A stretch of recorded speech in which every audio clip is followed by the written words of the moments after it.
표창원의 뉴스 하이킥 3부 경제 프로파일링으로 시작합니다. 오늘도 함께 해주신 분 최이배 전 의원, 김유리 리포터 두 분 나오셨고요. 김윤경 기자는 사정상 오늘 하루 나오지 못했습니다. 두 분 안녕하세요. 안녕하세요. 네, 벌써 11월의 절반 중순 시작되는 네. 월요일입니다. 15일.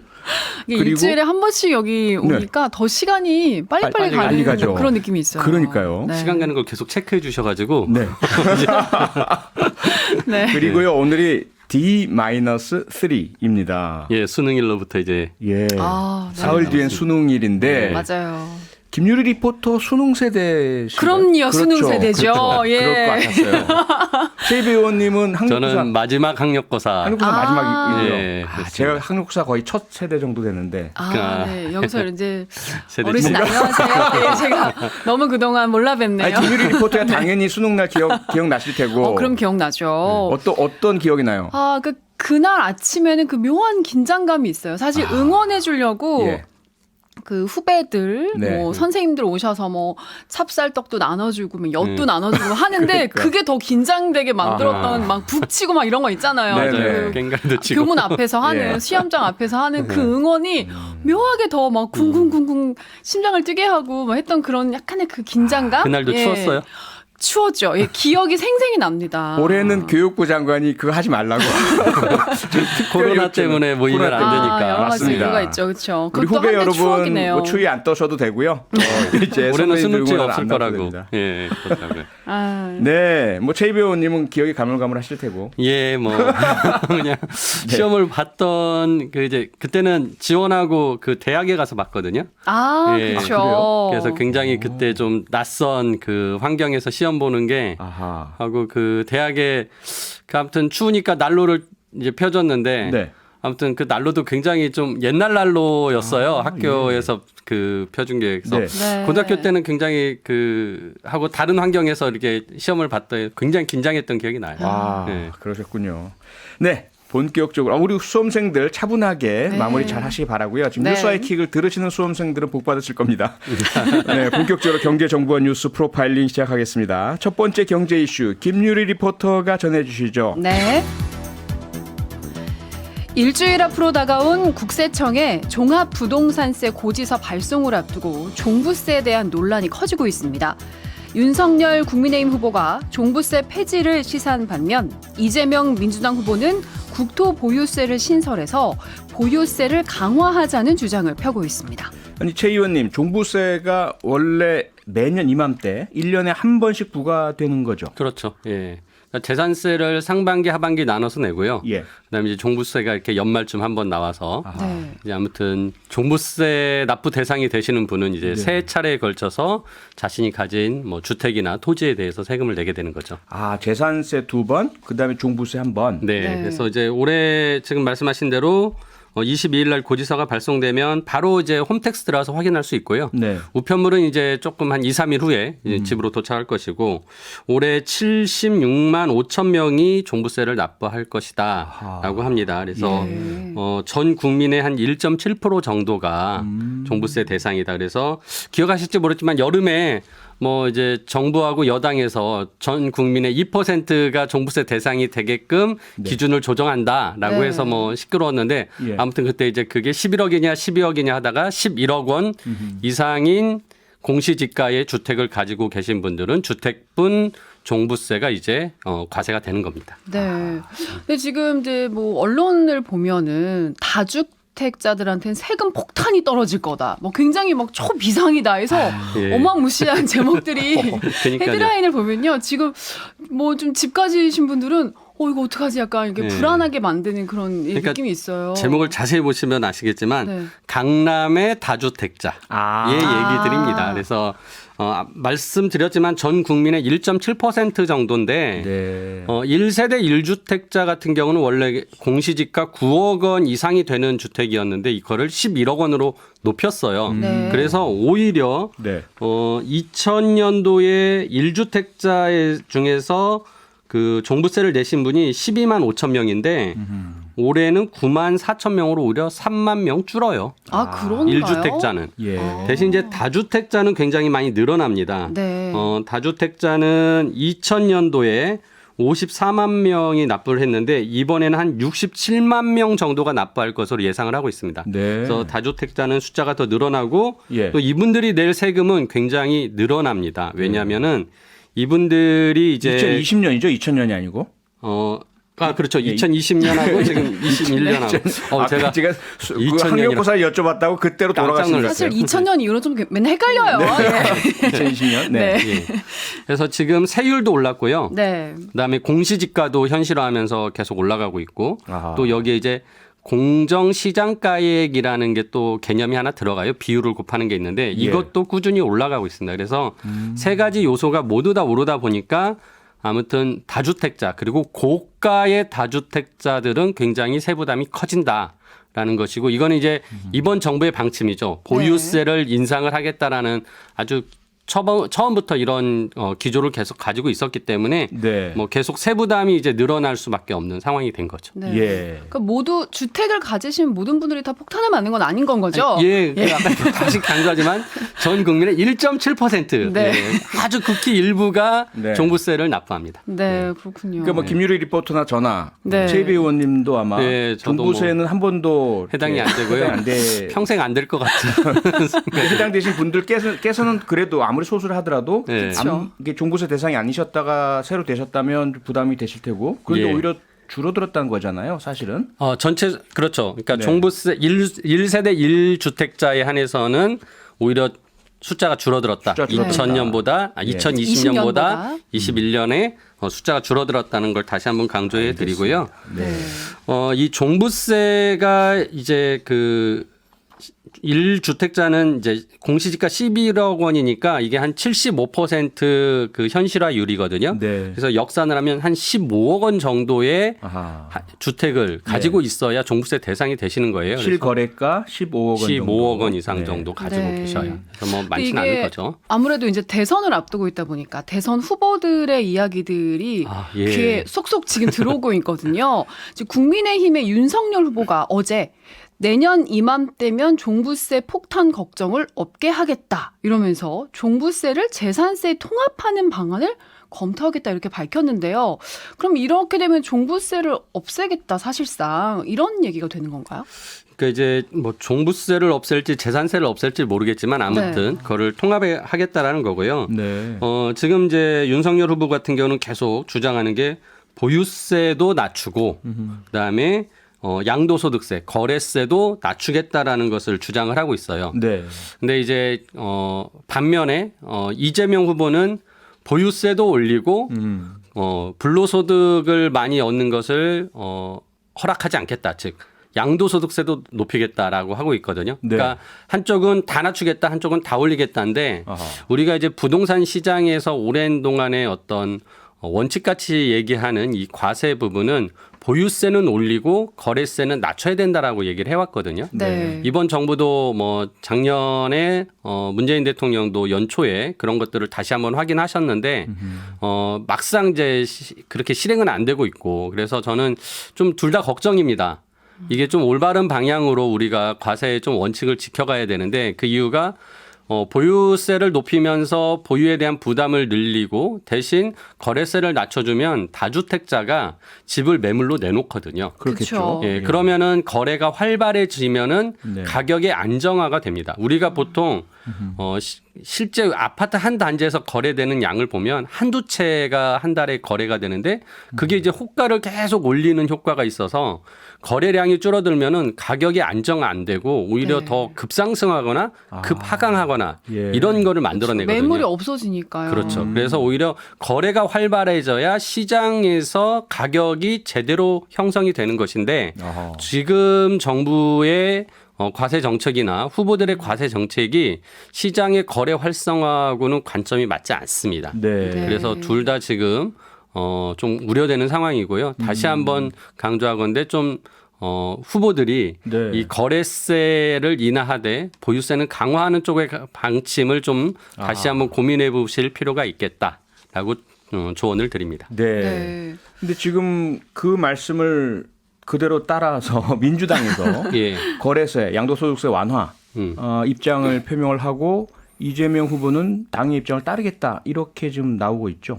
근데 이제 그 부분이 과연 공식적인 입장으로 좀 아하. 굳어져야 되는데 예. 민주당이 지금까지 이 불로소득에 대해서는 아무튼 환수를 목적으로 하는 계속 얘기를 해왔기 때문에 네. 실제로 진짜 양도소득세가 현재 기본 세율이 아니라 거기에 10%나 20% 심지어 30%까지 중과세를 하고 있거든요. 예. 네. 이 중과세 조항만 없애줘도 저는 양도소득세 인하 효과가 있어서 거래가 활성화될 수 있을 거라고 하는데 생각하는데 뭐 민주당에서 이제 진짜 그거를 공식적으로 방침을 정할지는 좀 지켜봐야 될 것 같습니다. 네. 네, 어찌됐건 뭐 두 후보 중에 누가 대통령이 되든지 간에 이 법을 좀 바꿔서 하려면 국회에서 통과가 돼야 되잖아요. 그렇죠. 근데 이게 가능할지 그것도 좀 궁금하네요.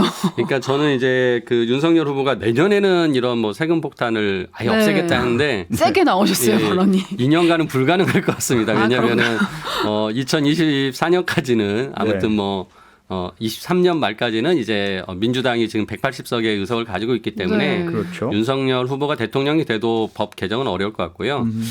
그리고 국토 보유세라는 것을 아무튼 강화하기로 해서 이재명 후보가 지금 공약을 했지만 네. 막상 이 부분도 굉장히 그 세 부담을 전 국민에게 높여주는 효과가 있기 때문에 예. 과연 뭐 총선을 또 앞둔 국회의원들이 세금을 올리는 것에 대해서 쉽게 또 동의하지 않을 수 있다라는 네. 생각이 들어서 뭐 두 후보다 이 세금 올리거나 조정하는 거는 만만치 않을 것 같습니다. 알겠습니다. 네. 네, 경제 프로파일링 여기서 잠깐 광고 듣고 돌아오겠습니다.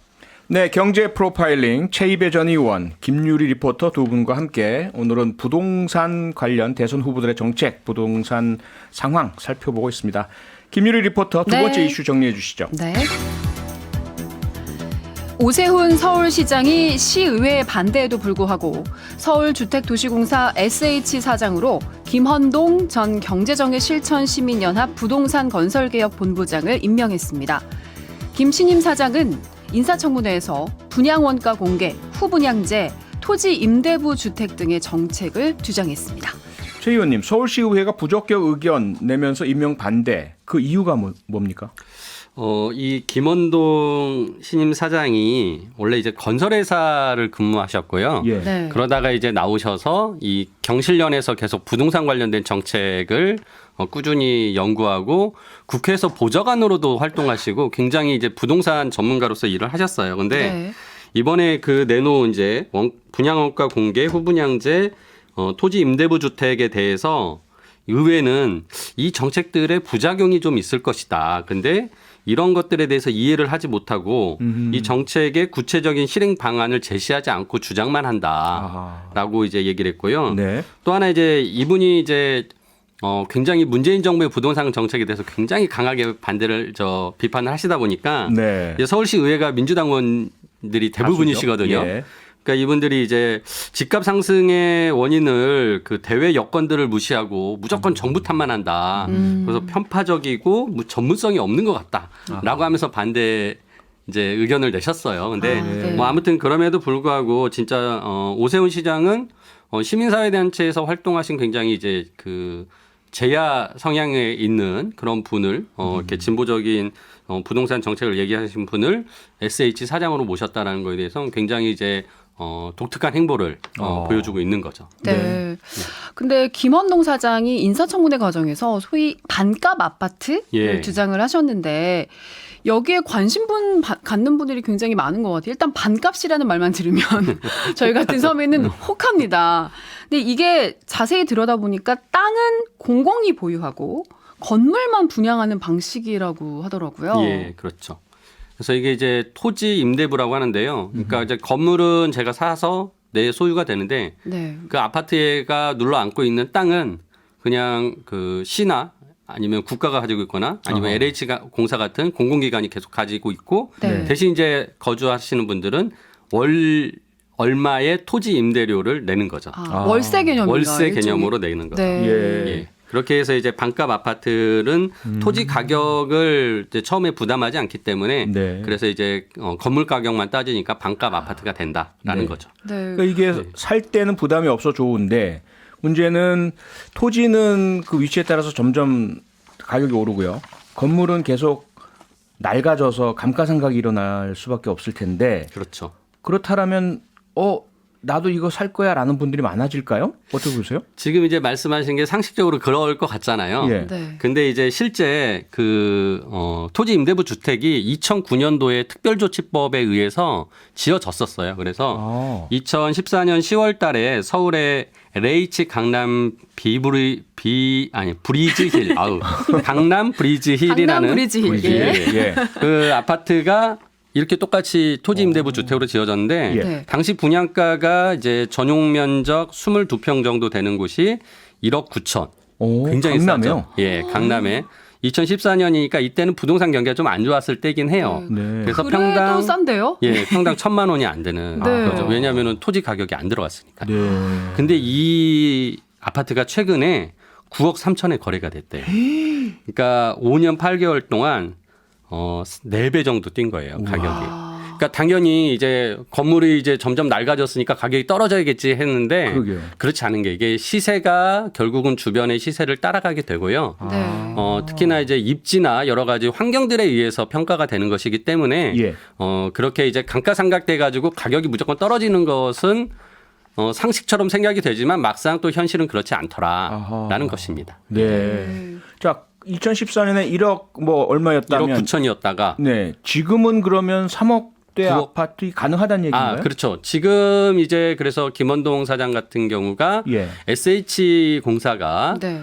서울에 보유한 토지들을 가지고 있으니까 그 위에다가 아파트를 짓고 토지 네. 임대부를 지면 강남 같은 경우는 좀 주택 가격이 그래도 뭐 좀 건물을 짓는데 좀 더 그 주변에 맞게 지려면 예. 좀 고급스럽게 짓거나 뭐 그러지 않겠습니까? 그래서 거기는 한 5억 원 정도. 그래요? 5억대로. 네, 그리고 이제 강북에는 한 3억대로 뭐 이렇게 해서 질 수 있다라는 강북에는 3억대. 예, 뭐 그런 얘기를 하셨어요. 그랬더니 예. 뭐 일단 강북에나 뭐 이런 몇 군데 후보 지역이 나오니까 네. 그 지역에 계신 또 분들이 약간 반발을 하고 있는 상황입니다. 아하, 후보지 말씀하셨는데 주변에서는 그런 반발이다. 예. 뭐 어느 곳이 지금 꼽히고 있죠? 토지 임대부 주택 공급. 일단 예상적으로? 서울시가 좀 넓게 땅을 가지고 있는 곳이 예. 지금 이제 직접 그 청문회 등에서 밝혀진 것은 이제 은평구의 서울혁신파크 부지, 아하. 네. 그다음에 이제 강남구의 서울무역전시장 세택이라고 하죠. 네. 네네네. 거기 하계울역 있는 거기 맞아요. 맞습니다. 죠 예. 거기도 굉장히 넓잖아요. 네, 그리고 맞아요. 세택 건물도 있고 주차장도 굉장히 넓고요. 네. 그다음에 이제 수서역에 공영 주차장이 또 꽤 넓게 있습니다. 아하. 예, 거기하고 그다음에 예. 용산에 있는 용산 정비창 이제 기차 네. 정비창 있는 네. 부지 등을 이제 서울시가 이제 소유하고 있고 그래서 서울시장이 의사결정하면 충분히 용지를 변경을 해서 그런 아파트를 지을 수 있게 하고 네. 그 아파트를 지을 때 반값 아파트를 짓지 않겠냐라고 얘기를 한 거죠. 네.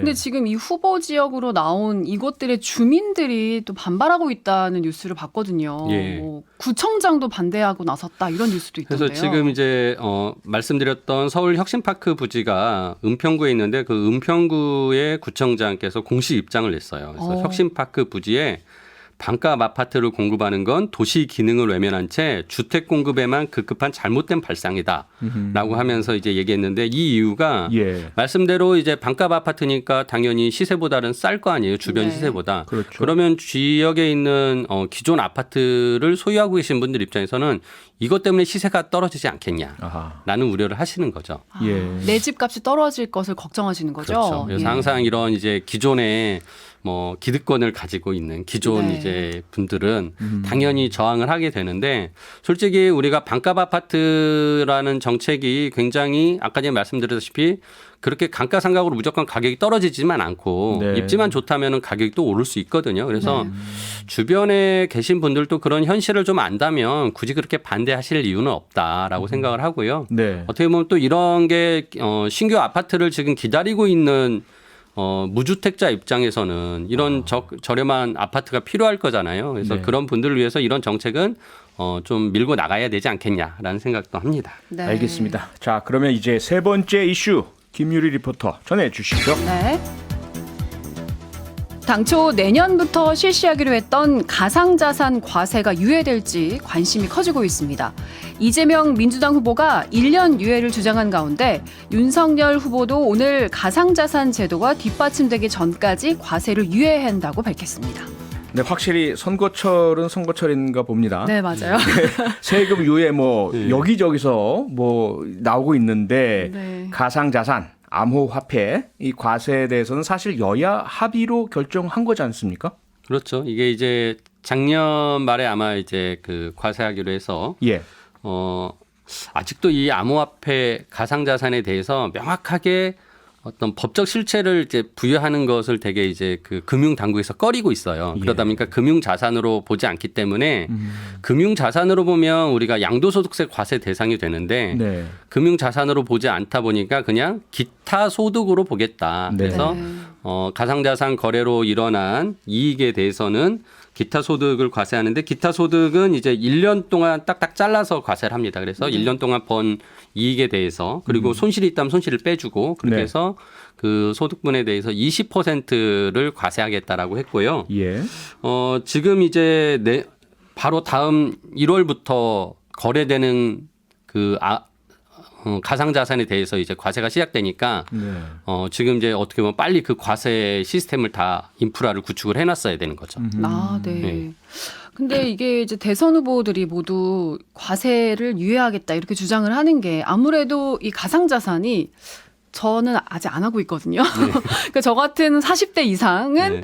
좀 관심이 이렇게 좀 떨어져 있고 유독 젊은 세대들 2030들이 관심을 좀 많이 가지고 있기 때문에 맞아요. 이분들 네. 이 젊은 층의 표심을 좀 의식한 거 아니냐라는 그런 얘기도 있더라고요. 그러니까 이제 그 지금 대선 후보들이 2030이 굉장히 이제 그 캐스팅보터가 될 것이다. 네. 라면서 지금 양쪽 후보에게 모두 마음을 주지 않고 있다라는 분석들이 나오니까 네. 그 마음을 잡기 위해서 이제 계속 2030에 대해서 어떤 부분을 이렇게 정책적으로 얘기를 할까 하면서 찾아낸 게 이제 그 가상자산의 과세를 유예하자라는 얘기를 하는데 심지어 뭐 이 가상자산에 대한 어떤 규제들을 점점 강화하고 있는데 이런 것도 뭐 완화하자라는 얘기까지 나오고 있어요. 근데 아시다시피 가상자산 투자는 굉장히 리스크가 큽니다. 예. 그렇죠. 뭐 하루에도 급등락을 뭐 제한 폭이 없이 뭐 왔다 갔다 하고요. 그렇죠. 그다음에 솔직히 뭐 주변에 돈을 벌었다는 분들에 대한 어떤 그 기사나 이런 것들은 언론에 좀 나오지만 돈을 잃은 사람들도 굉장히 많거든요. 그래서 그렇다면서요. 굉장히 위험한 건데 네. 저는 이제 이런 대선 주자들이 오히려 가상자산에 대한 올바른 규제와 공정한 과세를 잘 만들어 놔야만이 오히려 이게 시장이 건전해져서 계속 투자를 지속적으로 할 수 있게 하는 것이고 그게 오히려 시장을 잘 만들어서 우리 청년들이 들어와서 어떻게 보면 뭐 사기를 당한다거나 네. 뭐 그러지 않게 하는 것이 필요한데 그렇죠. 자꾸 이제 그 대증 처방 네. 당장 귀에 듣기 좋은 소리만 하는 것 같아서 좀 우려가 되는 부분이 있습니다. 네. 예. 지난해 지금 최이배 전 의원께서 말씀하신 내용을 뉴스아이킥을 포함해서 무척 많이 논의를 했고 국회에서도 논의를 해서 예. 여야 합의하에 과세를 결정된 해결한 거 거죠. 아닙니까? 예. 그걸 선거 앞두고 표심 얻겠다고 이렇게 반대 주장을 하시는 거는 좀 여야 모두 납득이 안 가는데 앞서 내년 1월에 적용하려면 지금쯤 인프라 구축이 되어야 한다고 말씀하셨어요. 맞아요. 예. 그런데 연기의 이유로 인프라 구축이 안 됐다라고 주장하는데 어떻습니까 실제는? 실제 제가 또 그 가상자산 거래소 하는 분들 좀 만나봤는데 예. 네. 정부가 아무런 지금 얘기를 안 하고 있대요. 그러니까 이게 당연히 취득원가와 또 매각 가액을 알아서 그 이익을 계산해 가지고 손실을 계산해서 과세 표준액을 계산해야 되는데 그렇죠. 이런 걸 하려면 거래소하고 굉장히 협업을 하는 그 시스템이 잘 되어야 되는데 예. 지금 그게 전혀 이루어지지 않고 있나 봐요. 그래서 그래요?